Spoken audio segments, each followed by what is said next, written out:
Liza's Kitchen presents Cooking with Chef Mike with Cat on Wine. This month, Chef Mike took us through 4 courses using garlic as the main ingredient. Today we're going to take a look at the second course, shrimp scampi over rice pilaf. First step is to put some of that garlic-infused oil we made for the first course into the pot. Add some onions, celery, and red peppers. Cook till translucent. You don't want to cook it too long, you just want to kind of get them coated. And after they're going for a little bit, go ahead and put some butter in. Now it's time for the rice. So cook that up for a little bit to get it kind of nice and toasty, a little bit nutty before you put in the chicken stock. That's one of the key ingredients of a pilaf, some form of stock. Add some salt and pepper, and then mix it up pretty good, and it's time to get the shrimp prepared. Go ahead and get some of that extra virgin olive oil, put it in a pan, add a bit of onions, and then season up your protein. We're going to put some salt and pepper on the shrimp. Every now and then it's good to check on the rice, just make sure that it's not getting too dry. You might need to put some stock in there every now and then.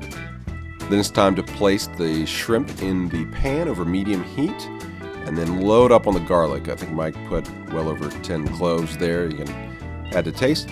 Make sure the shrimp is coated well. Put some white wine on to deglaze the pan a bit. Add some more butter.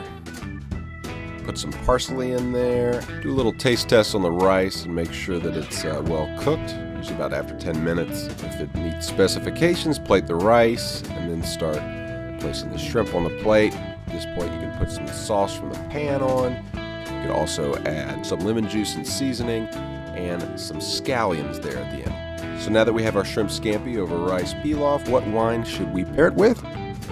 Let's ask Kat. This is a Chenin Blanc. It's made by Daniel Gers. It's from Monterey, California. And what I really like about this wine is that it's really round and fruity. It's got a nice bit of acidity on the finish. It's going to go really well with your shrimp scampi. And you'll notice it's got a little bit of sweetness to it, and that's because this grape, the Chenin Blanc in particular, it can be a dessert wine, it can be a sparkling wine, it can be a still wine.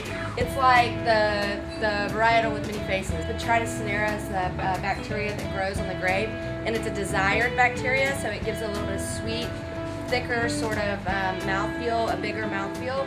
And that's what I really liked about this wine. And as you swirl it a little bit, and if you like swirling in the air like this is great. Or if you put it on the table and do hold the base and do wide circles, as you smell and taste as it evolves, it's going to change so much by the time dinner hits the table. So I wanted y'all to really get to fully experience this if you want to, or just kick it back and we'll bring more. Either way, you're good. Next time we'll take a look at crispy chicken with roasted garlic butter and tiny green beans. For more information on cooking classes, visit lovelizas.com. This Thursday, Daniel Gers, the man responsible for the wine featured in this episode, will be on site for a special wine tasting dinner. There are still some openings at the time of this posting. Friday and Saturday is Oktoberfest, where the optional wine pairings will be replaced with optional beer pairings. In October, the cooking class will focus on brunch.